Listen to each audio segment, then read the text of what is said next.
नमस्कार। टीजीएस में आज हमारे नए मेहमान हैं सीसीआई कोचिंग के निदेशक नरपत जी जानी।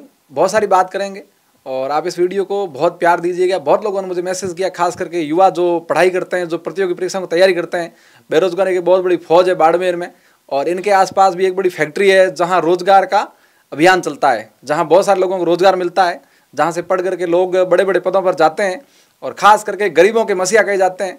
जो विद्यार्थी गांव से आते हैं, जिनके परिवार की स्थिति आर्थिक रूप से बहुत कमज़ोर है, उनके लिए बहुत प्रयास किया। शुरू से ही बचपन से ये ललक रही कि मैं सामाजिक कार्यों में और लोगों को साथ लेकर चलूं, मेरी वजह से किसी को फ़ायदा हो। ऐसे व्यक्ति, ऐसा व्यक्तित्व और ऐसे शिक्षा जगत के युवा चमकते चितारे हमारे सर नरपत जी के मैं हमारे स्टूडियो में स्वागत करता हूं और आपसे उम्मीद करूंगा कि इस वीडियो को बहुत शेयर करिएगा। आपकी डिमांड थी कि सर का पॉडकास्ट करें, तो लो हाजिर है आज। सर नमस्कार, स्वागत है। नमस्कार, धन्यवाद आपका सर।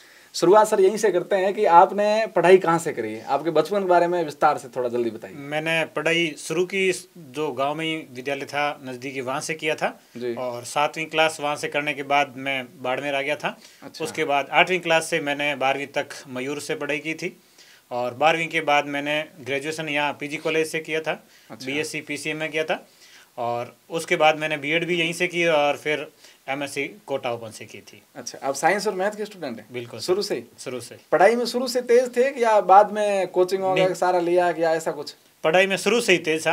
अच्छा। जब पहले दिन स्कूल गया था तो मैं भाग के वापस आ गया था। हाँ। और मेरे दादाजी बीएसएफ में थे। अच्छा। और दूसरे दिन मेरे को मतलब घर से लेके स्कूल तक पीटते लेके गए थे और उस दिन से मतलब पढ़ाई की ललक लगी थी। फिर वापस ना तो कभी बीच में आया ना पढ़ाई छोड़ी थी। फिर कभी मार पड़ी? दोबारा नहीं पड़ी, एक बार ही मार पड़ी। हाँ। कोई मौका नहीं दिया? एक ही बार में असर कर गई दवाई। अच्छा, वैसे बहुत सारे लोग बात करते हैं कि जब आप बाड़मेर आए तो आपने पढ़ाई के साथ साथ बच्चों को टीचिंग देना शुरू करी मैथ को लेकर के, और लोग ऐसा कहते हैं कि कम से कम 15 से 20 बच्चों को नरपत जी उस समय भी तैयारी करवाते थे जब खुद पढ़ते थे और निःशुल्क करवाते थे। बिल्कुल सही है क्या? हाँ, मैं 2012 में यहाँ जाट कॉलोनी में आया था जब मेरी ग्रेजुएशन चल रही थी और उस समय यहाँ काफ़ी विद्यार्थी रहते थे जो मतलब कंपटीशन की तैयारी कर रहे थे और ग्रामीण परिवेश के थे और हम सब मिल के तैयारी कर रहे थे। उस समय यूँ विचार आया था कि भाई मेरे जो पास बच्चे रहते थे उनको गणित नहीं आती थी और मुझे गणित अच्छी आती थी शुरू से ही, तो मैंने उनको गणित पढ़ाना शुरू किया और उनमें से कुछ बच्चों को जैसे जीके आ रहा था उन्होंने जीके पढ़ाना शुरू किया, कईयों ने विज्ञान। तो हम यूँ मिल के पढ़ते थे। शुरू में हमारे 20-25 लोगों का ग्रुप था और जाट कॉलोनी में यहीं। फिर वो कोचिंग के टाइप था कि भाई एक पढ़ाता और बाकी पढ़ते हैं, इस हिसाब से ही पढ़ रहे थे और पढ़ाई का एक अच्छा माहौल था और उस माहौल में वो सारे ही चयनित हो गए थे। कोई न कोई सारे लग गए, कोई बेरोजगार नहीं रहा। ऐसे लोग कहते हैं कि शिव क्षेत्र में रेडाना गाँव के बहुत सारे युवा आपको देख करके आपके साथ रह के सरकारी विभागों में गए। बिल्कुल, मेरे साथ भी रहते थे, उन सब का चयन हुआ है और उसके बाद में भी जो विद्यार्थी तैयारी करने हैं उनका चयन हो रहा है और बाकी आगे विद्यार्थी तैयारी कर रहे हैं। अच्छा, वैसे ये गणित का क्या मसला है? गणित को लोग सीरियस क्यों लेते हैं? लोग डरते क्यों गणित को लेकर के? हमारे सर थे भंवरलाल प्रजापति, वो जिस दिन स्कूल आते उस दिन यूं लगता था कमड़ी कि भाई क्या होगा, कैसे होगा, गणित आ जाता गणित लेकर के। ऐसा क्या है गणित में? गणित में ऐसा कुछ भी नहीं है। गणित को विद्यार्थियों ने मतलब यूं हवा बना रखा कि डर है। लोग अंग्रेजी से नहीं डरते, गणित से डरते हैं। गणित का एक हवा ही है, बाकी गणित जितना इंटरेस्टिंग कोई सब्जेक्ट ही नहीं है। और यदि कोई विद्यार्थी गणित में रुचि रखता है तो बाकी सब्जेक्ट उसके लिए बहुत आसान हो जाते हैं और उसका मतलब मेमोरी पावर भी बढ़ जाता है। गणित सब विषयों की जननी है। गणित को यदि आप समझ लेंगे ना तो सारी चीजें समझ आ जाएगी और बाकी सब्जेक्ट बहुत आसान हो जाते हैं। गणित को समझा कैसे जाए? गणित में रुचि पैदा करें कि उसको एक इंटरेस्टिंग तरीके से पढ़े। जैसे गुरुजी जो शुरू में पढ़ाते हैं ना, उनका तरीका डिपेंड करता है कि वो गणित को आपको किस तरीके से समझा रहे हैं। जैसे कई चीज़ें ये होती है कि आप रट के पढ़ा रहे हो तो नहीं, कोई आप उसको एक प्रैक्टिकली तौर पे पढ़ा रहे हो तो वो चीज़ें उनको समझ में आएगी और शुरू से जो चीज़ दिमाग में अट्रैक्ट कर गई वो फिर लास्ट तक बहुत बढ़िया बनी रहेगी। वैसे ही एक सवाल है, इसको क्या कहते हैं? जब हम पढ़ते थे तो गिनती, घड़िया, गुणा, भाग ये था, आजकल क्या चल रहा है गणित में? आज भी यही चल रहा है। हाँ, घड़िया की जगह अब टेबल आ गई है, बस टेबल आ गई है। हाँ, है वही गणित गिनती है। हाँ, गिनती ही है। अच्छा। उसमें कोई अंतर नहीं, वही चीजें हैं। वहीं से विद्यार्थी को आज भी ये होता है कि 12th पास करके भी आता है, मेरे पास पढ़ने आता है, उनको 5 का पहाड़ा भी नहीं आता है। नहीं आता, पढ़ के नहीं आता, टेबल नहीं आती। टेबल नहीं आती है। क्यों, क्या कारण? मतलब पढ़ते नहीं है स्कूल में। हाँ, गाँव में वो पढ़ाई करते ही नहीं है, उनका मतलब यूँ पढ़ाई के प्रति इंटरेस्ट नहीं है। वैसे मैं पॉडकास्ट कर रहा था, काफ़ी लोगों का सवाल आया कि सर का पॉडकास्ट करो, खास करके मैथ को जो रुचि रखते हैं वो लोग, कि भाई ऐसा मैथ में क्या है। लोग मैथ को लेकर सोचते हैं। बाड़मेर में क्या गणित के ज़्यादा टीचर नहीं है? आपके मुकाबले स्थितियाँ ठीक नहीं है? नहीं, काफ़ी सारे है टीचर है और हमारे जो गुरु थे यहाँ मयूर में हम पढ़ाते भंवरलाल जी, भंवर लाल जी बोहरा सर, ज़बरदस्त तरीके से वो गणित पढ़ाते थे। उनकी गणित मेरे दिमाग में बहुत ज़बरदस्त असर कर गई। वो सर प्रश्न लिखते थे, लास्ट में उत्तर लिखते थे, फिर एक बार बच्चों के सामने मुस्कुराते थे, फिर बच्चों को समझ आ गया उत्तर आ गया, फिर वो वापस उल्टा शुरू करके पढ़ा। उन्होंने उल्टी गणित पढ़ाई थी, बड़ी इंटरेस्टिंग थी। प्रश्न लिखा, उत्तर लिखा, फिर वापस चलते थे। अच्छा, इस तरीके से पढ़ाई थी, वो ज़बरदस्त इंटरेस्टिंग गणित थी। और वही गणित फिर दिमाग में चीज़ें कंपटीशन के लिए आए तो थोड़ी सी अलग थी, लेकिन उसको मैंने खुद ही पढ़ा था, कोचिंग नहीं की थी। मैंने खुद उस गणित को वापस कंपटीशन के हिसाब से पढ़ी थी, और उसके बाद में उसको इस तरीके से पढ़ा कि ये आसान हो जाए।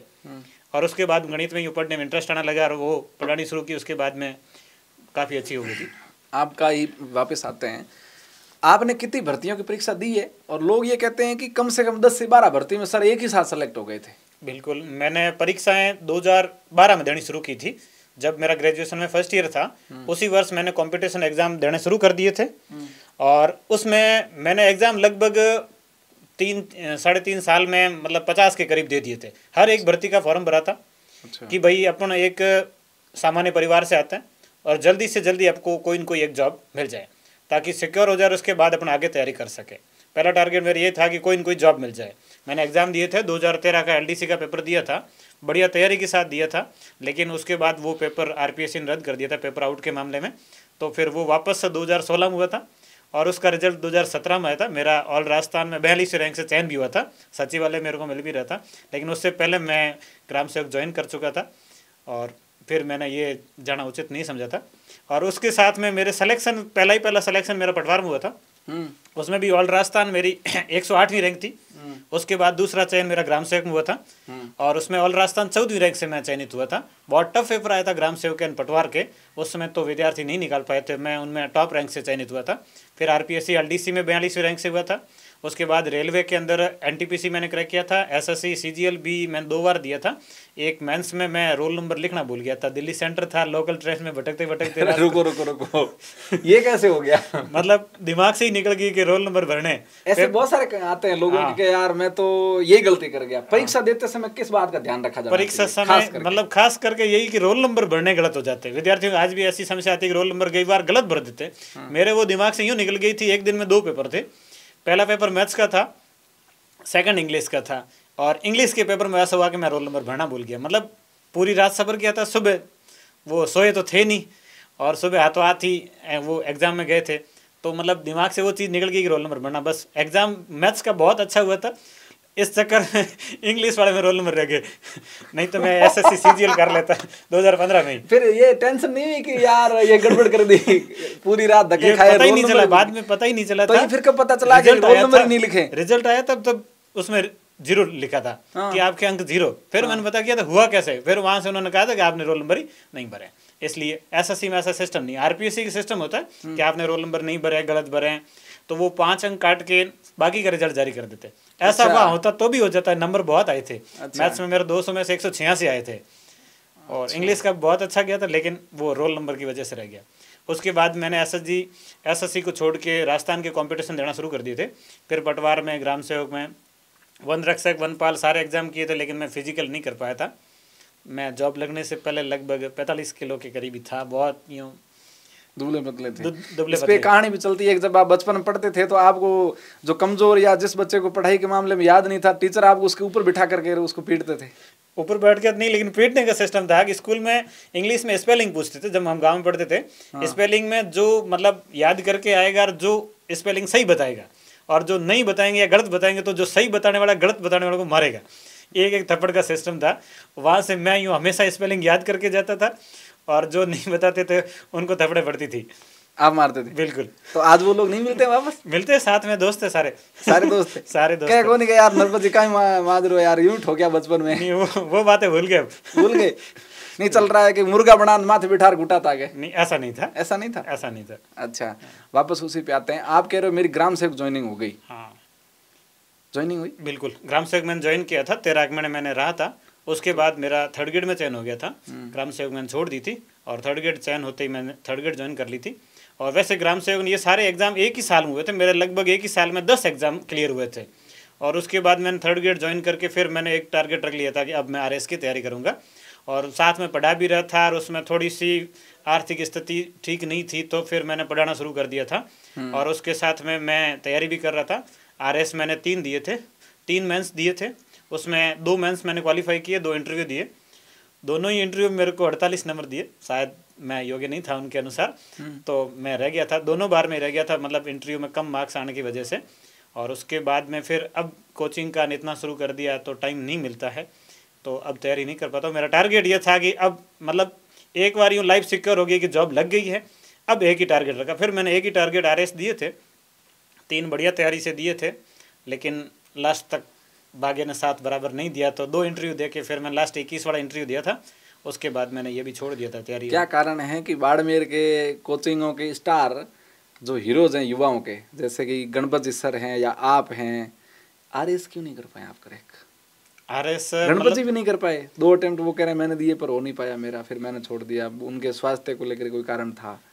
आप कह रहे हो मैंने 3 अटेम्प्ट दिए, बिल्कुल हाँ 3 अटेम्प्ट दिए। मेरा 2016 में तो 618वीं रैंक थी, मतलब 580 रैंक तक हुआ भी था। मतलब इंटरव्यू में 2 नंबर या 3 नंबर और देते तो मेरा हो जाता।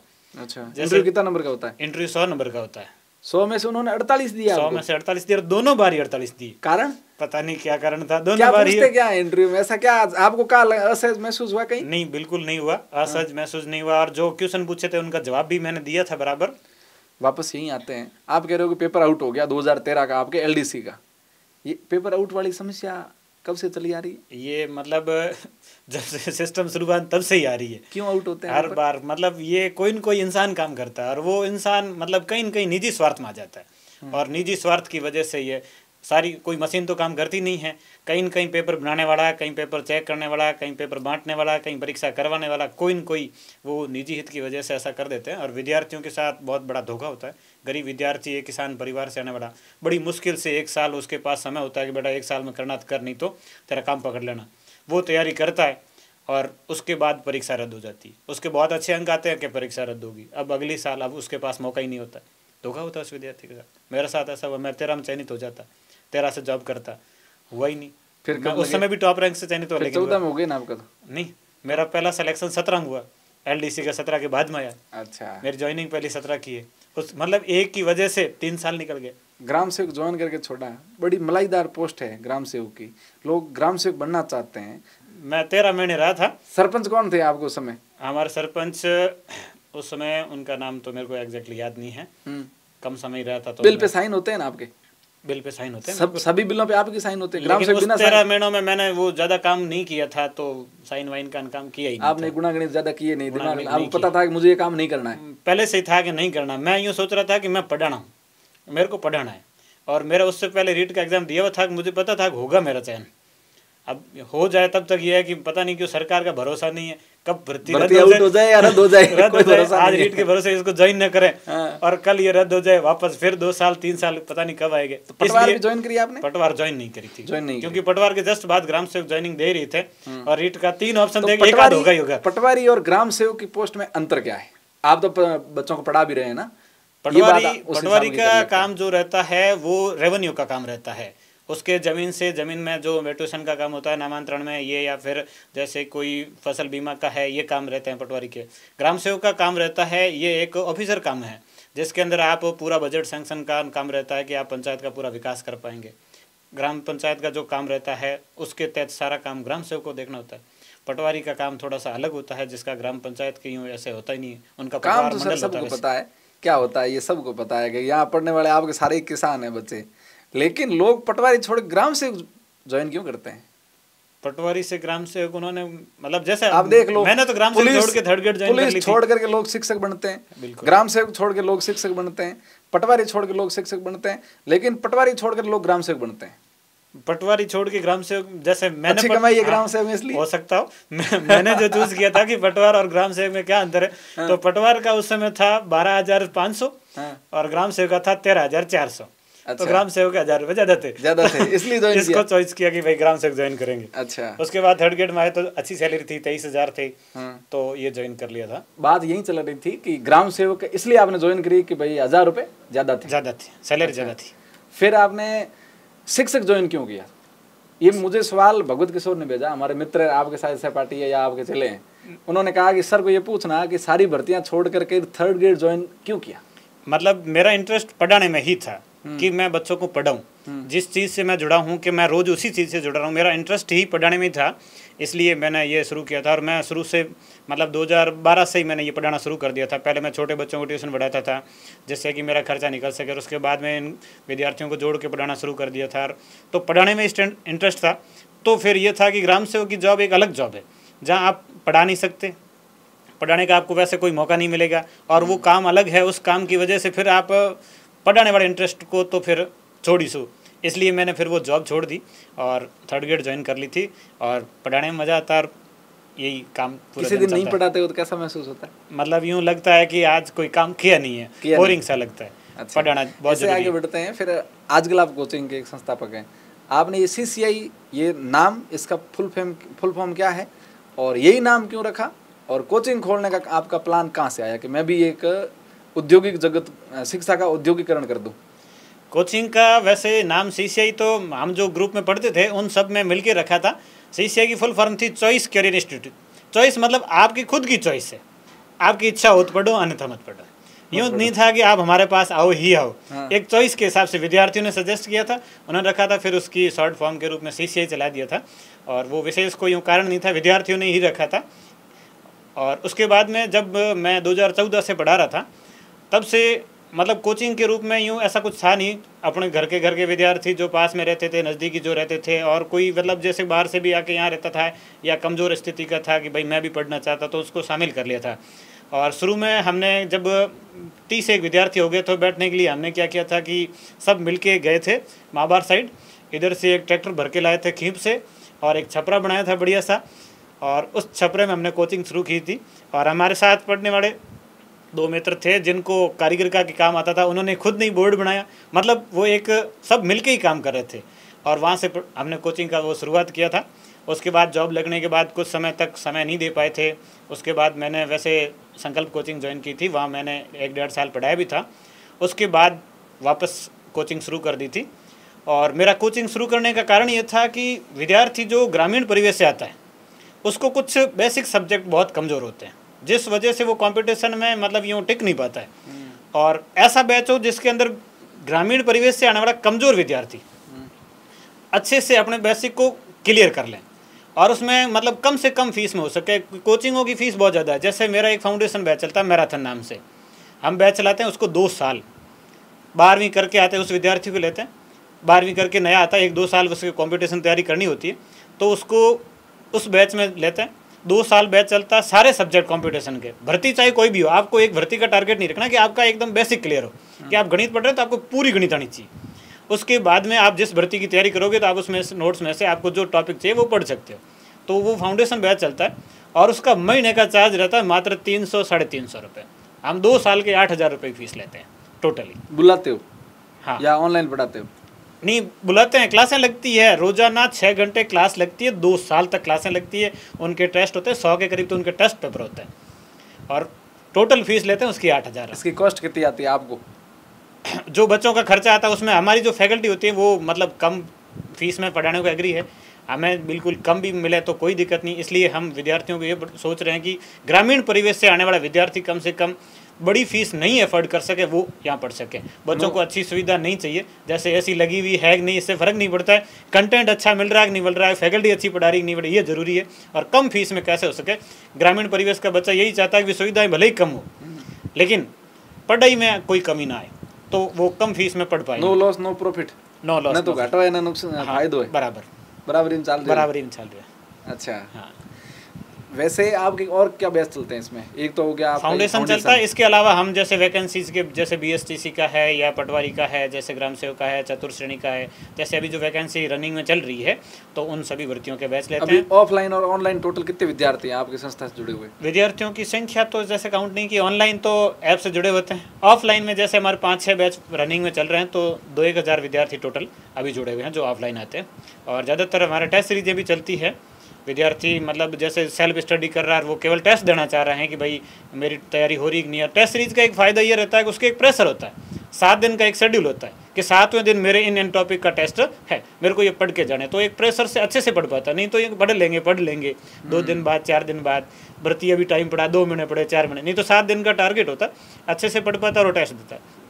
तो हमारे सभी भर्तियों की टेस्ट सीरीज चलती है।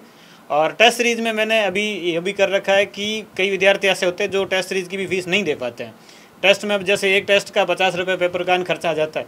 50 रुपये तो लेना ज़रूरी है। पेपर बनाते हैं, उनके पेपर प्रिंट करके देते हैं, रिजल्ट बनाते हैं। 50 रुपये पर पेपर के हिसाब से हम फीस रखते हैं ऑफलाइन की। लेकिन कई विद्यार्थी ऐसे होते हैं वो भी नहीं दे पाते हैं। तो मैंने उन पेपर्स को ऑनलाइन मात्र 21 रुपये में कर दिया है कि आप 21 रुपये में टेस्ट दीजिए। सारी टेस्ट सीरीज़ें आपको 21 में मिल जाएगी। कितने टेस्ट होंगे? 21 में लगभग जैसे अभी थर्ड ग्रेड की 31 टेस्ट है। 31 टेस्ट है, 21 रुपये, मतलब आपको एक टेस्ट लगभग 70-80 पैसा मिलेगा। अच्छा, अब इतना तो विद्यार्थी दे ही सकता है कि मतलब आप एक साल थर्ड ग्रेड की तैयारी कर रहे हो तो उसको 21 रुपये ही देने हैं। तो वो एक दिन का उसके चाय का खर्चा है, जिससे वो पूरे साल आराम से टेस्ट दे सकता है। अच्छा, कम फीस रखी हमने। तो फिर आज की चकाचौंध की बात करें हट करके आपके संस्था से, दुनिया में सब जगह यही चल रहा है कोचिंगों में, खास करके भारत के इस जोन में जहाँ हिंदी क्षेत्र है, वहाँ यूपी की बात करो, चाहे बिहार की करो, चाहे राजस्थान या एमपी, ये दिल्ली का क्षेत्र पूरा ले लो। दिल्ली में जाओ तो यूपीएससी वाला मामला चल रहा है, और जोधपुर जयपुर आओ तो फिर ये सारी भर्तियाँ। लोगों की इतनी बड़ी बड़ी फीस है, आप मान नहीं पाएंगे इतनी कोई फीस है। आप ये नो प्रॉफिट नो लॉस में कैसे चला रहे हो? देखो, हमारी आवश्यकताएं सीमित है, हमें यूँ ज़्यादा नहीं चाहिए। जिस परिवार से हम आए, जिस मध्यम परिवार से, मैं मतलब एक फ़ीस की वजह से ही कोचिंग नहीं कर पाया था। मैंने कई जगह डेमो देखे थे, गया, लेकिन दूसरे दिन उन्होंने फ़ीस मांगी, अब फीस नहीं है, तो फीस की वजह से ही कोचिंग नहीं कर पाया। तो मैं यूँ सोच रहा हूँ कि मेरी तरह कई और विद्यार्थी भी होंगे जो जाते हैं लेकिन फिर कोचिंग उतनी बड़ी फ़ीस एफर्ट नहीं कर पाते। इसलिए तो ये फाउंडेशन का लगाया कि 2 साल में कोई भी, कई बार विद्यार्थी ये होता है कि एक भर्ती का बैच ज्वाइन करता है, 15-20 हज़ार फीस लगती है, अब उसके बाद उसमें चयन होता नहीं है, फिर दूसरी तैयारी करनी होती है, उसका पाठ्यक्रम अलग, इसका अलग, अब वापस कोचिंग करनी, अब बार बार कोचिंग करनी पड़ती। नहीं तो इसमें सारे सब्जेक्ट पढ़ा दो, भर्ती चाहे कोई सी भी आएगा तो इसमें से आपने सारा पढ़ रखा है, एक फीस में एक बार में ही पढ़ लिया है, बार बार आपको कोचिंग की आवश्यकता नहीं रहती है।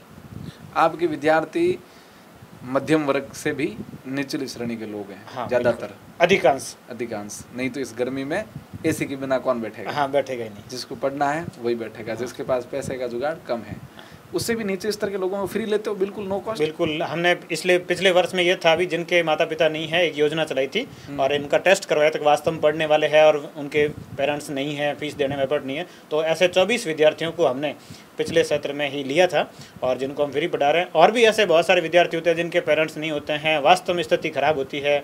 आप जैसे दोस्त भाई लोग जो फ़ोन करते हैं कि सर वास्तव में ये नीडी है, इसको हेल्प की आवश्यकता है, हम मदद करते हैं और सभी की करते हैं। कितने फ़ोन आते हैं? 1-2 बार तो मैं भी कर चुका हूँ। बहुत सारे फ़ोन आते हैं।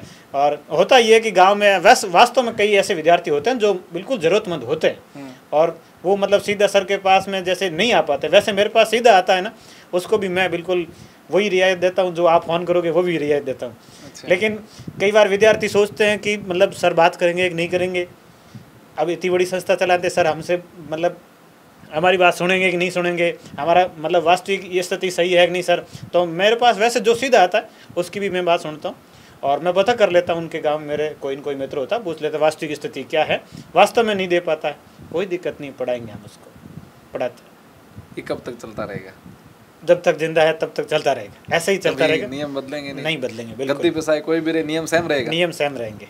अच्छा, इससे आगे बढ़ते हैं। अभी कोचिंग को लेकर के सरकार ने कुछ नए कानून बनाए हैं जिसको लेकर के चल रहा है फिलहाल, क्या कानून है और उससे क्या बदलाव होगा और क्या प्रभाव पड़ेगा कोचिंगों में? मतलब अभी जैसे माहौल ये था कि थोड़ा सा, एक तो फीस बहुत अधिक रहती है, इतनी बड़ी जो फीस है उसको विद्यार्थी अफोर्ड नहीं कर पाते हैं। एक इनके रिफंड की कोई पॉलिसी नहीं होती है। विद्यार्थी कई बार ये होता है कि फीस दे दी, अब आप कोचिंग आओ कि मत आओ, एक दिन डेमो होता है, दूसरे दिन फीस दो, तीसरे दिन विद्यार्थियों को लगे कि अब मेरे ये जच नहीं रहा है, फीस तो भर दी।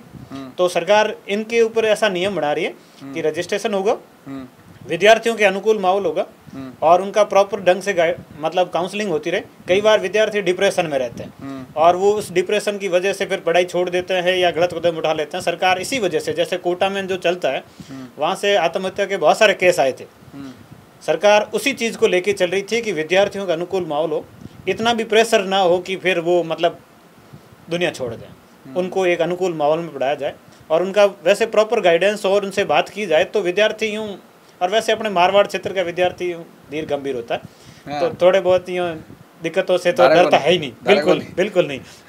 आप क्लास में किस हिसाब से पढ़ाते हो, कैसा स्टाइल है? कोई होता है बहुत सीरियस होकर पढ़ाता है, एक ओझा सर है, मजे ही लेते हैं कि नहीं आप तो तस्कर बन जाओ, आप बदमाश बन जाओ, गुंडा बन जाओ, ये कर दो। एक विकास दिव्य कीर्ति जी है, उनका एक बहुत शांत और सौम्य स्टाइल है। एक गणपत जी पढ़ाते हैं। आप किसको पसंद करते हैं, कौन सी स्टाइल है आपकी? मैं बिल्कुल सीरियस होकर पढ़ाता हूँ कि क्लास में नहीं, क्लास में जब आए हैं बच्चा पढ़ने ही आया। हाँ। इतनी कम फीस देके जो आया है, हाँ। वो बच्चा पढ़ने ही आया। और उसको मतलब यूं फालतू की बात करें, ज्ञान चाहिए नहीं। आजकल विद्यार्थियों को ज्ञान की आवश्यकता है ही नहीं। तो ये विद्यार्थी चाह रहा है कि कंटेंट दो बस। ये टेके सब ज्ञान वाडी टेके छोराने ज्ञान की आवश्यकता, रील कट वायरल हो जाए। ये सारी चीजें यूट्यूब पे देख लेगा बच्चा। बच्चा ये चाह रहा है कि वास्तविक कंटेंट कहाँ से मिले, ढंग से पढ़े। मतलब एक सीरियस तैयारी करने वाला ये चाह रहा है कि मतलब सर फालतू की बातें ना करे, बस केवल पढ़ाए, पॉइंट टू पॉइंट पढ़ाए और हमारी समस्या को सुने और उसके अकॉर्डिंग पढ़े, ताकि बच्चा समझ ले, नोट्स बना ले। एक फिक्स तरीके से ही पढ़ना चाह रहे हैं। अच्छा, ये पॉलिसी आने के बाद कोचिंग के हालात बदलेंगे? अब सरकार का नियमन सही रहेगा तो हालात बदलेंगे ही। और फीस पे भी अंकुश लगेगा, क्योंकि कोचिंगों की मनमानी की फ़ीस है, बहुत अधिक फ़ीस वसूल करते हैं और विद्यार्थी कई बार नहीं दे पाते हैं इतनी बड़ी बड़ी फ़ीसें। और मतलब झूठे प्रचार करते हैं, बड़े बड़े होर्डिंग लगाते हैं। जैसे मैं प्रचार नहीं करता, होर्डिंग नहीं लगाता। ऐसा कई बार आता है कि उन्होंने कोचिंग ली नहीं, कोचिंग उनका प्रचार कर रही है। हाँ, ऐसा होता है। उसको पैसे दे देती है, जिसका सिलेक्शन होता है, कोई आरएस है, आईपीएस बनता है, ऐसा विवाद होता है, फिर वो विवाद आ जाता है बाहर। हाँ, बाद में तो खुलनी है चीजें। सच को छुपाया नहीं जा सकता, आप कुछ दिन तक दबा सकते हो, फिर वो वापस विवाद आ जाता है, कहता मैं वहाँ पढ़ाई नहीं था। और होता भी है कि मतलब आप झूठा प्रचार नहीं करें, वास्तविक स्थिति जो है ऐसा नहीं होता। नहीं, बिल्कुल हम वैसे प्रचार ही नहीं करते, बिल्कुल नहीं करते। मेरे बच्चे जो पढ़ने आते हैं वही प्रचार करते हैं, वही अगले बैच के लिए बच्चों को लेके आते हैं कि हम पढ़ के आए, आप पढ़िए। वो बच्चे खुद ही लेके आते हैं। बाजार के अंदर एक रूमर चलता है कि सीसीआई वाले ज्यादातर जाट समाज के लोग बच्चों को ही प्रमोट करते हैं, ये सही है आरोप? ऐसा नहीं, सिर्फ बिल्कुल नहीं है। वास्तविकता स्थिति ये है कि अभी जैसे मतलब पढ़ाई के देखें तो 100 में से 60 बच्चे जाट समाज के पढ़ते हैं। अच्छा। अभी जैसे किसी वैकेंसी के मैंने अभी देखे थे ज्योग्राफी फर्स्ट ग्रेड के कि कितने फॉर्म भरे गए, तो उसमें 64,000 टोटल फॉर्म भरे गए थे, उसमें से 37,000 ओबीसी के थे।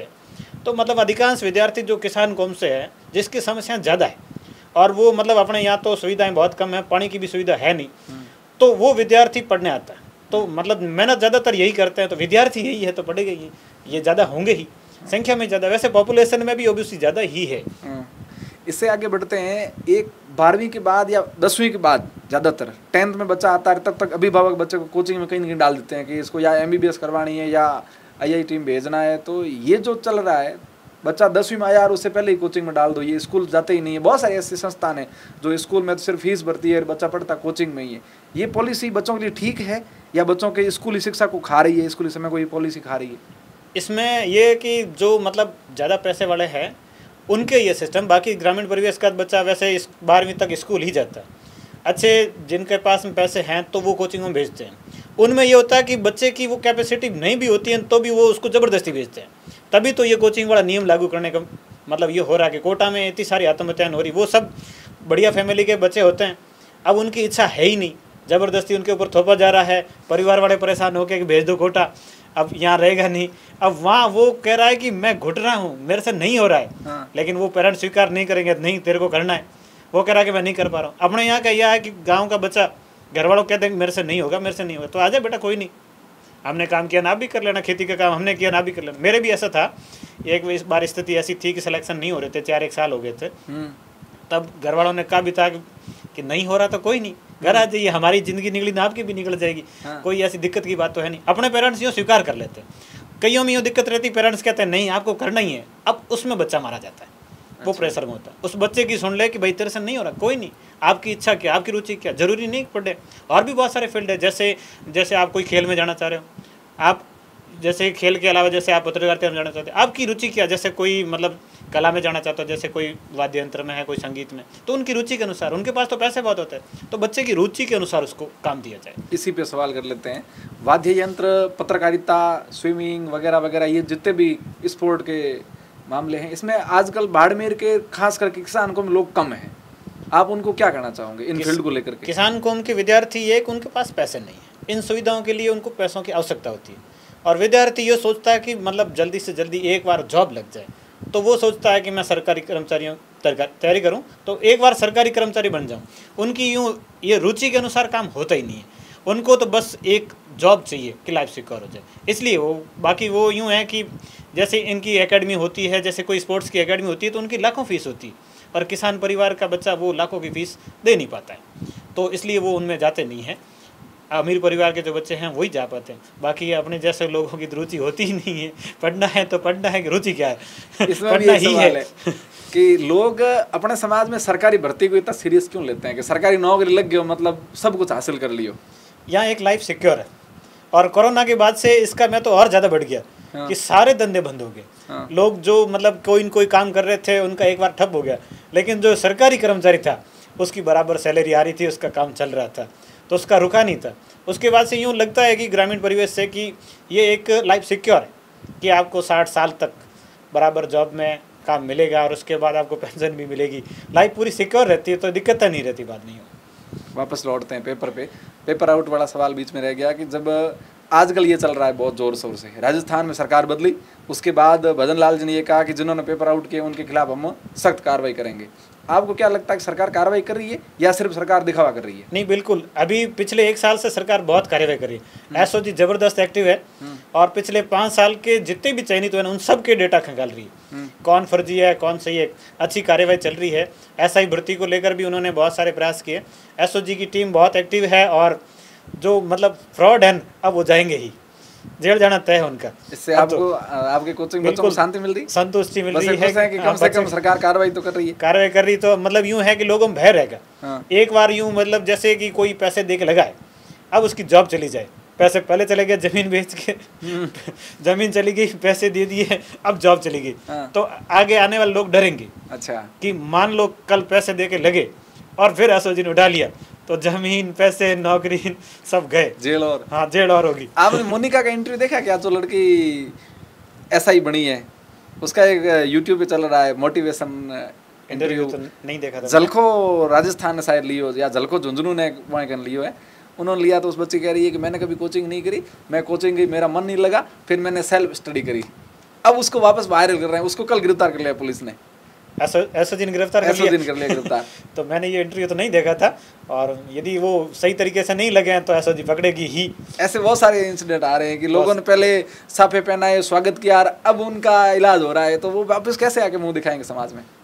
उनकी स्थिति वैसे तो वो समाज में आने कहाँ देगा, जेल भेज रहे हैं समाज में तो आएंगे ही नहीं। यहाँ बच्चों को आप क्या करना चाहोगे? अगर सिटिंग करने कोई सोच रहा है तो आप क्या मैसेज? बिल्कुल नहीं करनी, ईमानदारी से। और वैसे ये जो गलत काम करके आप जाओगे भी नहीं तो मतलब आपको पूरी जिंदगी डर रहेगा, आप मन से खुशी से आप काम कर ही नहीं पाओगे। तो ऐसा काम क्यों करना है? काम ऐसा करो जिसमें आपको खुशी मिले, आप मन से कर सको, आप ईमानदारी से मेहनत करके लगो। और मेहनत करके लग सकते हैं, ये पैसे दे के क्यों लगना ही क्यों है, और किसी का हक मार के क्यों? इसी से मतलब ये होता है कि एक गरीब विद्यार्थी का हक मारा जा रहा है, जो वास्तव में तैयारी कर रहा था, उसकी जगह फ्रॉड लग गया जिसने मेहनत नहीं की। तो फिर भगवान भी कहीं न कहीं उसके साथ तो फ्रॉड के साथ फ्रॉड करेगा ही, आखिर कहीं न कहीं गलत होगा। इसलिए फिर वो है कि आपको अपने ईमानदारी से मेहनत करनी चाहिए। आपसे तैयारी हो रही है, नहीं भी हो रही है तो कोई नहीं, आप घर वालों को कह दीजिए, वो मारेंगे थोड़ी ही। नहीं हो रहा है, नहीं हो रहा तो नहीं हो रहा, वापस आ जाइए, वापस लौट के। अपने परिवार के दरवाजे हमेशा खुले रहते हैं, और आपको ऐसा गलत रास्ता नहीं अपनाना। काम होता तब तक आप करिए, मेहनत करिए, सिलेक्शन होता ठीक, नहीं होता तो कोई न कोई जॉब पकड़ लीजिए। जैसे पहले चले जाता है वैसे भी चल रहा है, कोई दिक्कत की बात तो है नहीं। ना तो घर वाले ऐसा कोई है कि वो आपको मारेंगे ही मारेंगे। आप सोशल मीडिया देखते हैं? मतलब समय कम मिल पाता है।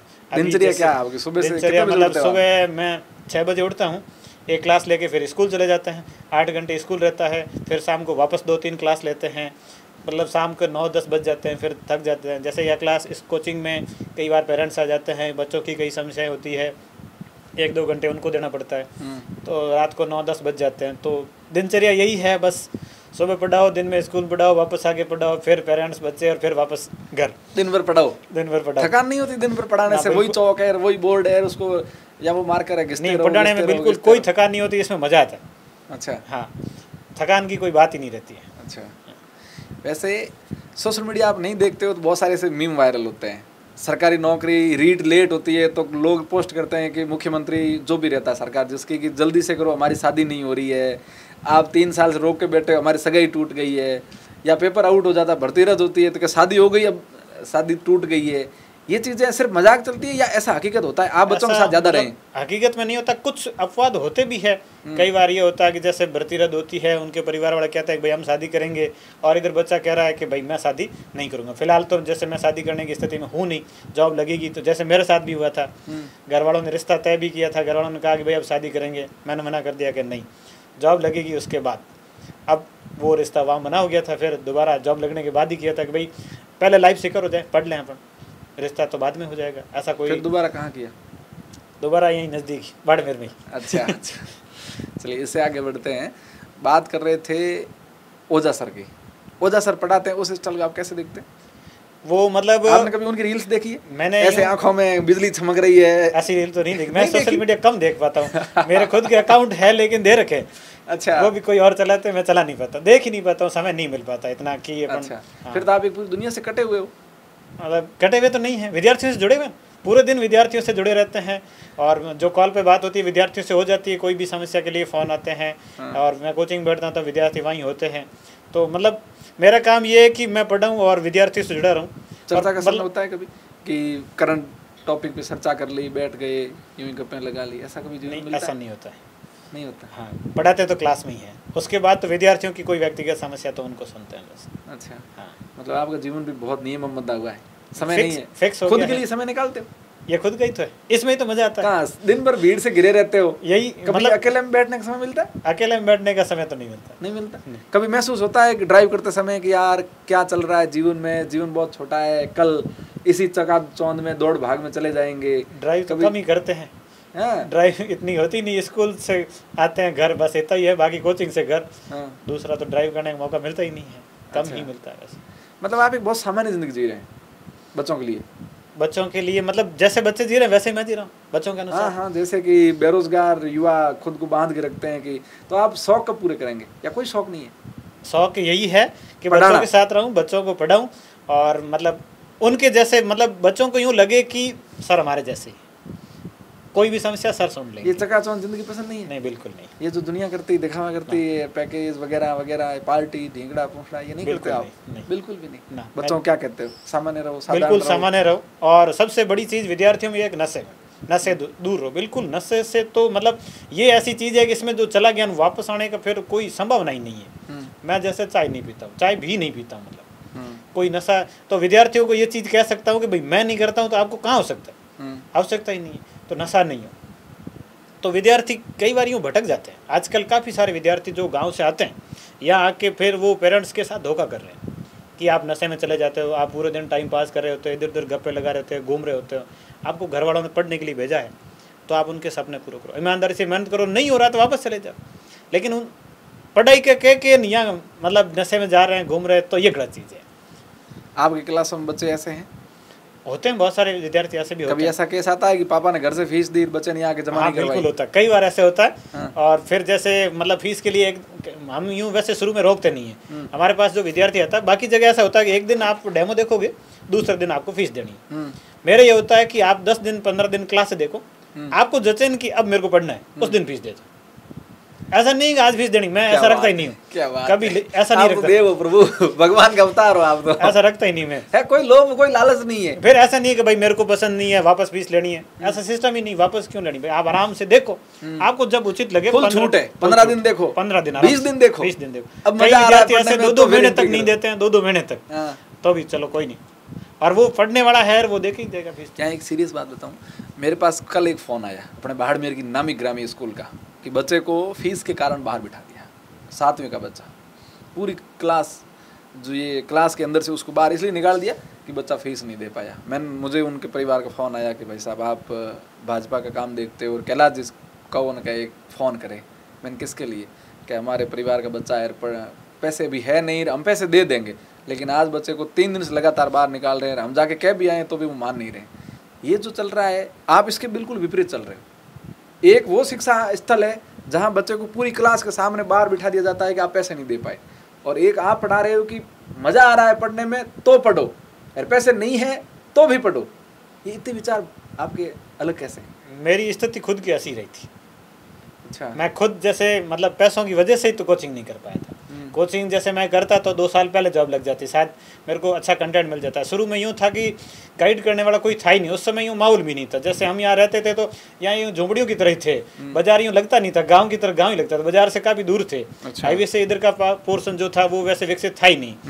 तो उस स्थिति में हम कोचिंग कर नहीं पाए। तो मैं सोचता हूँ विद्यार्थियों के, और ऐसे भी कई बार होता है कि जैसे हम फीस के लिए विद्यार्थी को यदि रोकें भी तो उसके पेरेंट्स फ़ोन कर देते हैं कि हमारे साथ आज है कोई नहीं और 10 दिन उधार करा दे, मैं उधार कराए दे, हाँ चलो करा दे, तब बैठे फिर उस बच्चे को बैठा देते हैं, कोई दिक्कत नहीं भाई आप 10 दिनों से करवा दे, होंगे तब करवा दें। और वो वैसे पेरेंट्स ऐसे कभी करते ही नहीं, भाई देंगे ही नहीं, बच्चा खुद कर लेता है, पेरेंट्स उसको दे के भेजते हैं, बच्चा बल उसको कहीं और यूज ले लेता है, अब वो उसके पास पैसे नहीं होते। ऐसी दिक्कतें कई बार आती है।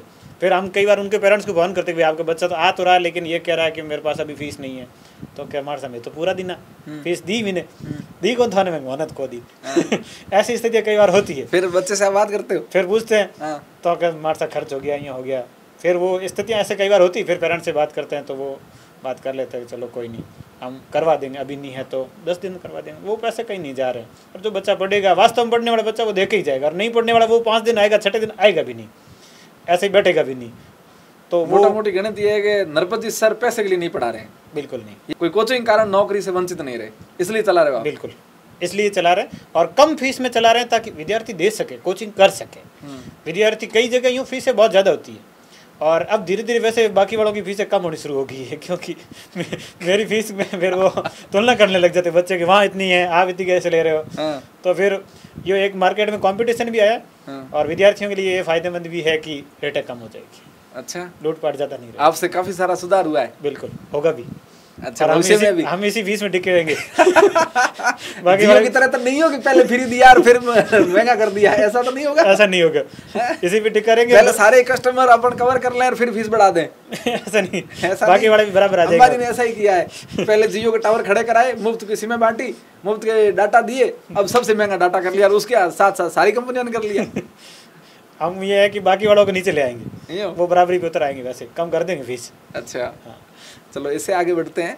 आपने एक आंदोलन में भाग लिया था, खास करके ओबीसी आरक्षण को लेकर के, वो मुद्दा क्या आज भी जिंदा है, या उस मुद्दे में आपने जो मेहनत करी, जो आंदोलन किया, उसके कारण फायदा हुआ ओबीसी को?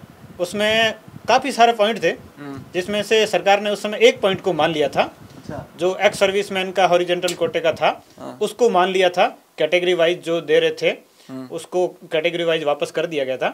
बाकी के मुद्दे जो अभी भी वैसे ही चल रहे हैं, जैसे कि रोस्टर रजिस्टर का है, नई वैकेंसी आती है तो उसमें जैसे ओबीसी का 21% आरक्षण है, और नई भर्ती में ये होता है कि जैसे अभी चतुर्थ श्रेणी की भर्ती आई है या पटवार की भर्ती आई है, इन सब में ये होता है कि पदों की संख्या कम हो जाती है। 21% अपना आरक्षण है ओबीसी का, और उसमें वो पद कम आ रहे हैं, किसी में 14%, किसी में 15%, किसी में 16%।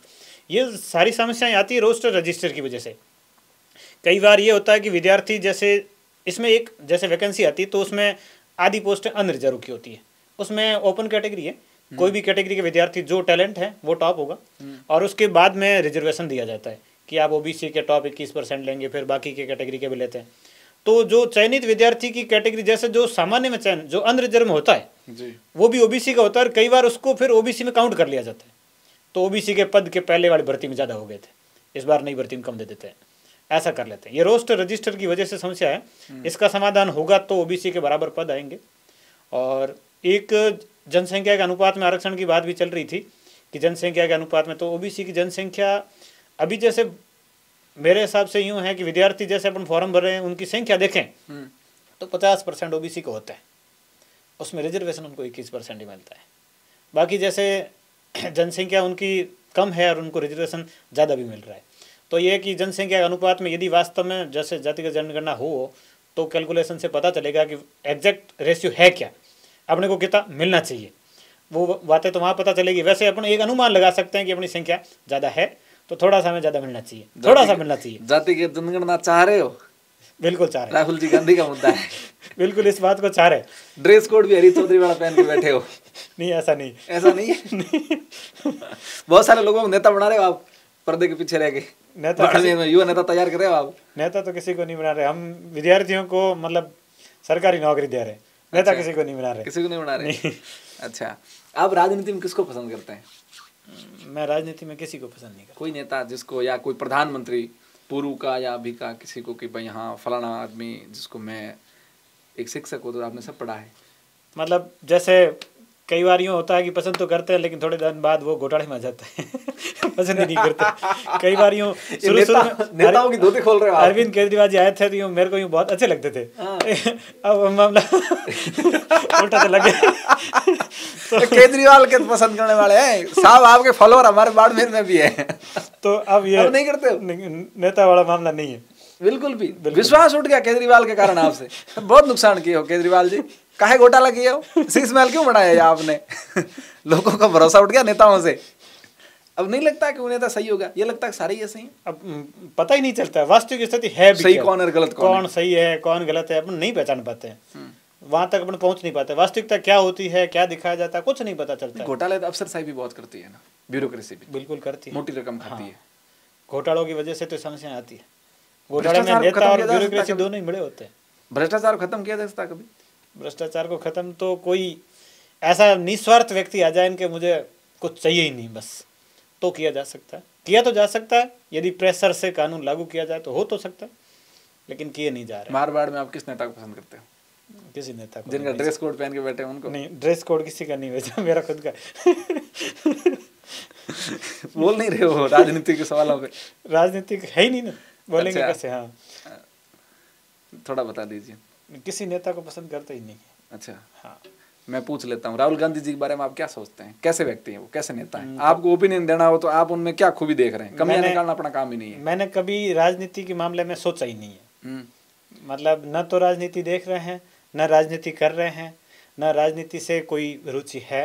हम अपने काम में मस्त है बस। सीकर की कोचिंग है, क्या नाम, मुझे चौधरी श्रवण सिंह शायद इलेक्शन लड़े हैं अभी। अच्छा मेरी जानकारी में नहीं है, तो मैं राजनीति में बहुत कम इंटरेस्ट, मतलब जानकारी में ही नहीं है। प्रधानमंत्री कौन है पता बस, इतना ही बताएं। मोदी जी।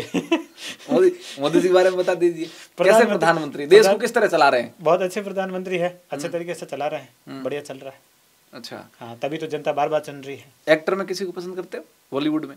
नहीं। कभी मूवी देखी? नहीं, देख नहीं रहे। कभी कोई खेल खेला? खेल खेला है। कौन सा प्रिय खेल है मेरा? वैसे मैं क्रिकेट खेलता हूँ। लोगों के दिलों से तो नहीं खेले? नहीं बिल्कुल नहीं। क्रिकेट खेल रहे हैं, वॉलीबॉल खेल रहे हैं, 2 गेम मैं शुरू से वैसे खेलता था। और अभी जैसे कभी कोई संडे को टाइम मिलता है तो कभी खेल लेते। समय निकाल लेते हो? संडे को कभी निकाल लेते हैं खेलने के लिए, कभी कभी, बाकी वो नहीं। कोई मूवी कभी नहीं देखी? कोई एक्टर? मूवियाँ यूँ कभी जैसे देखी होगी तो यूँ, मतलब कोई एक्टर फिक्शन ऐसा कुछ है नहीं, ठीक है मनोरंजन के लिए कभी कोई देख ली। क्रिकेट देखते हो? क्रिकेट देखता हूँ। कौन है फेवरेट? क्रिकेट में अभी जैसे फेवरेट तो रोहित शर्मा है। बहुत अच्छा चला रहे हैं वो टीम को। अच्छा। और अभी चैंपियंस ट्रॉफी लेके जैसे नर्मदा जी सीसीए चला रहे हैं, सबको साथ लेके चल रहे हैं। सबको साथ लेके चल रहे हैं बिल्कुल। अच्छा। हाँ। पहले किसको पसंद करते थे? क्रिकेट में सचिन तेंदुलकर बहुत अच्छा खेलते थे। धोनी के बारे में क्या सोचते हैं? बहुत अच्छे खिलाड़ी थे धोनी भी। हाँ। और अभी उन्होंने क्रिकेट छोड़ दिया। धोनी का कैरियर देखा आपने? बिल्कुल देखा है। क्रिकेट मैंने लाइव बहुत देखे हैं। मैं शुरू से भी क्रिकेट में इंटरेस्ट था। ये सवाल कर लेते हैं, युवा क्रिकेट ज्यादा देखते हैं, खासकर बेरोजगार। आपके कोचिंग वाले भी फोन में क्रिकेट देखते हैं। मेरे बहुत सारे दोस्त हैं, मेरे पास आते रहते हैं। वो अभी आजकल हॉटस्टार आ गया है, चलता रहता है मैच, फिर कोचिंग देखते हैं, क्लास पूछ रहे हैं क्या देख रहे हो, क्लास देख रहे हैं। अरे भाई क्रिकेट देख रहा है क्या, थोड़ा देखने दीजिए। हाँ बच्चे क्लास में देख लेते हैं। कई बार मेरे को, फिर मैं क्लास में पीछे जाता हूँ, मैच होता है ना उस दिन ध्यान रखता हूँ आज बच्चे देखेंगे, फोन ले आता हूँ उसका। सबसे बड़ा दर्द होता है, जो मैच देख रहे थे फोन लेते हैं। आजकल बच्चों क्लास खत्म होने के बाद घर वालों को फोन करते हैं कि आपका बच्चा पढ़ने भेजा था और ये क्रिकेट देख रहा है। फिर वो कहता है सर इस आगे से गलती नहीं करेगा, इसको समझाएंगे, फिर वापस देते हैं फोन। यूँ क्रिकेट में रुचि है विद्यार्थियों की, और अब मना तो कैसे करूं, मेरी खुद की खुद की भी है। बिल्कुल, मैं खुद क्रिकेट देखता हूं, मेरी खुद की भी रुचि है। समय कम मिल पाता है वो अलग बात है, लेकिन कभी कभी जैसे इस बार भारत पाक का मैच था, समय निकाला, उस दिन छुट्टी ली कि आज मैच देखेंगे, मतलब देखेंगे, और मैच देखा पूरा। वैसे चलो वापस लौटते हैं आपकी कोचिंग पे। वर्तमान में सरकार ने एक कैलेंडर जारी कर रखा है, उसके संदर्भ में क्या जानकारी आपके पास, और वो चीज़ क्या है, इससे क्या फायदा होगा विद्यार्थियों को? ये विद्यार्थियों के लिए बहुत फायदेमंद ये है कि एक एग्जाम की डेट फिक्स है। आपको किस भर्ती की तैयारी करनी है, कब इसका एग्जाम होगा, कब कब आपके और एग्जाम हैं, आप किन किन भर्तियों की तैयारी करेंगे, तो सामने एक निश्चित समय होता है। विद्यार्थी के सामने एक टारगेट है कि मुझे अप्रैल में जेल भर्ती परीक्षा देनी है, तो वो उस अकॉर्डिंग तैयारी कर पाता है अच्छे से। उसके बाद उसका टारगेट होता है कि भाई मई में पटवारी की परीक्षा है, मैं पटवारी की तैयारी करूँ। शेड्यूल से विद्यार्थी एकदम यूँ पूर्व तैयार होता है कि बस इस अकॉर्डिंग मुझे तैयारी करनी है। और अधीनस्थ बोर्ड ने बहुत अच्छा काम किया कि 1.5 साल का शेड्यूल पहले दे दिया कि हम आगामी 1.5 साल में कौन कौन सी भर्तियाँ निकालेंगे। आपको बार बार पूछने की जरूरत नहीं है कि भर्ती कब आएगी, परीक्षा कब होगी, सारी चीज़ें पहले से तय है। आप अपना टारगेट तय करो। आजकल विद्यार्थी होते हैं कि अधिकांश ही होते एक टारगेट लेके चलते हैं कि मुझे एक तैयारी करनी है बस, कि 3rd ग्रेड की करनी है। अब कईयों की ये 3rd ग्रेड वाला ज़्यादा भूत है कि मुझे 3rd ग्रेड की करनी है। अब भर्ती इस साल नहीं है, अगले साल है, लेकिन 3rd ग्रेड की। अब वो एक टारगेट भी होता है कि अगले साल भर्ती पढ़ लेंगे, प्रेशर थोड़ा ही है, परीक्षा आएगी तब पढ़ लेंगे, अभी तो 1 साल पढ़ा है। और इससे अच्छा ये कि आप बाकी तैयारी करो। आपका टारगेट 3rd ग्रेड है, लेकिन 3rd ग्रेड का वो कॉमन पार्ट पढ़ लीजिए जो जेल प्रेरी परीक्षा में। आप जैसे वो 100 में से आपको लगे कि मेरे 50 अंक का कॉमन है, मैं 50 अच्छे से तैयार करूं, जेल प्रेरी की परीक्षा में ये 50% करूं, मुझे लगेगा कि कितना आ रहा है, मैं कितना कर पा रहा हूँ। उसके बाद अगली आप पटवारी की तैयारी करो, आप ग्राम सेवक की तैयारी करो, उसके बाद आपको 3rd ग्रेड की टाइम मिल जाएगा। इस प्रेशर में पढ़ भी पाएंगे कि मेरे को ये 50 अंक का पढ़ना है और ये 50 अंक एक महीने में तैयार हो जाएगा। अन्यथा ये होता है कि उस एक महीने में कुछ नहीं कर पाते और वो परीक्षा निकल जाती है और वो इस मतलब एक टारगेट के चक्कर में पीछे रह जाते हैं। नहीं तो ये प्रेशर होता है कि आप सिलेक्शन मत लीजिए, आपको नहीं जाना मत जाइए, लेकिन आप पढ़िए तो सही, आप पाठ्यक्रम को पढ़िए, आप उस चीज़ को पढ़ के एग्ज़ाम दीजिए, तो आपको पता चलेगा कि वास्तव में एग्जाम में कैसी समस्याएं आती, हम कहाँ पिछड़ रहे हैं, हमने पढ़ा उसमें कमी कहाँ रही, तो अगले एग्जाम में आप सुधार करेंगे। अब 1 साल में जैसे अभी आप 4 एग्जाम दे के 5वां 3rd ग्रेड का दोगे, आपका 100% 3rd ग्रेड चयन हो जाएगा, क्योंकि आप पूरा पाठ्यक्रम पहले कर चुके होंगे। आप 3rd ग्रेड की तैयारी कर रहे हो, पढ़ लेंगे, पढ़ा टाइम 12 महीने पढ़ लेंगे, 6 महीने रहेंगे तो पढ़ लेंगे। और होता ही है कि 6 महीने में आप बढ़िया तैयारी करते तो इन 5 भर्तियों में आपका आधा पाठ्यक्रम पूरा हो जाता, बाकी का बाद में कर लेते। तो विद्यार्थियों के ये मैं एक बात कहना चाहूँगा कि आप एक टारगेट मत रखिए। आपको जाना 3rd ग्रेड में ही है, कोई नहीं, जाइए, लेकिन आप परीक्षा दीजिए, आप फॉर्म भरिए, आप तैयारी कीजिए, आप परीक्षा दीजिए। नहीं जाना कोई नहीं, आप सिलेक्शन लेके दिखाइए कि मेरा सिलेक्शन होता, मैं जान नहीं रहा हूँ, मेरे को उसमें जाना, लेकिन तैयारी तो कीजिए। एक के चक्कर में पीछे रह जाते हैं और पढ़ नहीं पाते, और जो वास्तव में तैयारी करता है वो सब भर्तियों की, जैसे मैंने एक साथ तैयारी की थी सब 10 से 12 और एक साथ सारे सिलेक्शन भी हुए थे कि अपनी तैयारी पूरी है, अपने सारी चीज़ें पढ़ ली है तो सिलेक्शन होना ही है, आखिर होगा ही, तो पढ़ने वाले को होगा क्यों नहीं। इसमें एक ये भी है कि पढ़ने की क्या स्टाइल है, लोग रट्टा मार भी पढ़ते हैं या आप टॉपिक से पढ़ाते हो, आप कौन सी श्रेणी को पसंद करते हो कि बच्चे को सामान्य तक कैसे पढ़ना चाहिए? पढ़ने की सबसे बेस्ट जो मुझे लगती है, जैसे मैं पढ़ता हूँ, लिख के या बोल के, या जैसे 2 रूममेट रहते हैं तो उसको पढ़ा के, सबसे बेस्ट है कि आप पढ़ा के पढ़ो, आप पढ़ाइए, जबरदस्ती उसको बैठा के पढ़ाइए। एक बार पहले Bharat ji sir, doctor Bharat ji sir एक उनके मित्र थे, उनको लेके आए थे, उनके पास एक ऐसी टेक्निक थी, उन्होंने हमारे कोचिंग में वो करवाया भी था प्रोग्राम। उन्होंने कहा कि आप रूममेट को नहीं पढ़ा पा रहे, या रूममेट से आपके विचार नहीं मिल रहे हैं, या पढ़ने वाला नहीं है, आप अकेले, आप दीवार को पढ़ाइए, पढ़ाइए, आप बोलिए, उसको सुनिए, तेरे को याद हुआ कि नहीं हुआ, ये समझ आया कि नहीं, उसको समझाइए, आपको चीज़ें क्लियर हो जाएगी और वो परमानेंटली हो जाएगी। आजकल टाबर पढ़े गुम नहीं पढ़ाइए, लैंड टू लैंड पढ़े, 3-4 पेज ऊपर से बन याद आवे, लार पन्ने में कहीं हो, याद ही कौन, दिमाग में वो स्थिरता नहीं रही। आप उसी चीज़ को लिख के पढ़ते, आप उसको समझते, उसको लिख के या बोल के या समझा के पढ़ते, तो वो आपकी स्थायी मेमोरी में जाती, वो परमानेंट याद होती। एक पढ़े ही जा रहे, लाइन टू लाइन पढ़े ही जा रहे हैं कि पढ़ना है 4 घंटे पढ़ना, ये नहीं है कि 4 घंटे में सीखा कितना, 1 घंटे ही पढ़ो 4 की जगह, लेकिन ढंग से पढ़ो ताकि वो स्थायी मेमोरी में चीज़ें याद। आपने उस समय कितने घंटे पढ़ाई करी थी? पढ़ाई का यूँ फिक्स घंटे बांध के तो नहीं थे, हमारे पास दूसरा कोई काम था ही नहीं कि खाना बनाया और पढ़ना है, बस पढ़ते थे, पढ़ाते थे। पढ़ने में मेन ये था कि पढ़ाते थे हम, बस पैड 2 बैठे, मैं पढ़ाऊँगा तो पढ़, जबरदस्ती नहीं पढ़ना है तो ही मैं पढ़ाऊँगा, इस हिसाब से हमने पढ़ाई की। तो लिख लिख के पढ़ते थे, नोट्स खुद बनाते थे, और उसमें भी जैसे कुछ ऐसे होते हैं कि शॉर्ट नोट्स बनाते थे कि आपने पूरा कंटेंट तैयार कर लिया, उसको याद कर लिया। कुछ चीज़ें उसमें डिफ़िकल्ट है कि आपको बार बार पढ़ने की आवश्यकता है, पूरे नोट्स कौन निकालेगा, उसको अलग लिख लिया, एक दिन बैठ के पूरे नोट्स में से सारी चीज़ें, वो जो आपको याद नहीं है या भूल जाएंगे, आपको लगता है कन्फ्यूजन है, या ऐसा हो कि जैसे कोई आपको सीक्वेंस याद करना हो कि आपको कोई डेट याद करनी हो, याद ना रहे, उसको अलग लिख लो और उसको बार बार पढ़िए, परीक्षा से थोड़ा पहले पढ़िए। कभी ऐसे दीवारों पे चिपका के पढ़े हो? हाँ बिल्कुल पढ़े। उन चीजों को विद्यार्थी रूम में जाता हूँ, ऐसे लगा रखे हैं, सजा रखा है पूरा, मैं कहता हूँ ये सजा ही रखा है, पढ़ते भी हो? क्या नहीं सर पढ़ते भी है। हाँ, उनमें वो चीज़ें हैं कि जो डिफिकल्ट चीज़ें आप उसको लिख के रख दो अलग। अच्छा। उठते बैठते आपको वो दिखे, बार बार वो चीज़ दिखेगी, याद हो जाएगी, परमानेंट याद हो जाएगी। अच्छा। तो डिफिकल्ट चीज़ों को, सारी चीज़ें तो दीवार पे चिपकाने का कोई औचित्य नहीं, लेकिन जहाँ आपको लगे कन्फ्यूजन है, डिफ़िकल्ट है, याद नहीं रहेगी, भूल जाऊँगा, उन चीज़ों को अलग से लिखो, दीवार पे लिखो चाहे कॉपी में लिखो, जिसको आप पढ़ सकें। वैसे बेसिक सवाल ये है कि जितनी भर्तियां पद निकलते हैं ना, उसके मुकाबले फॉर्म कितने भरे जा रहे हैं कंपटीशन में? कंपटीशन में तो फॉर्म जैसे अभी जैसे कोई भर्ती आई है 2000 पदों की लगभग, जैसे पटवार की भर्ती आई है, और फॉर्म जैसे इसमें ये एक क्वालिफिकेशन एग्ज़ाम था सीईटी, इस वजह से कम भरे जा रहे हैं। बाकी जैसे क्वालिफिकेशन एग्ज़ाम नहीं होता सीईटी क्वालिफाई करना था, और उसमें 40% से जो क्वालिफाई उनको भी फॉर्म भरवा रहे हैं, तो उनके भी जैसे 6 लाख फॉर्म भरे गए हैं।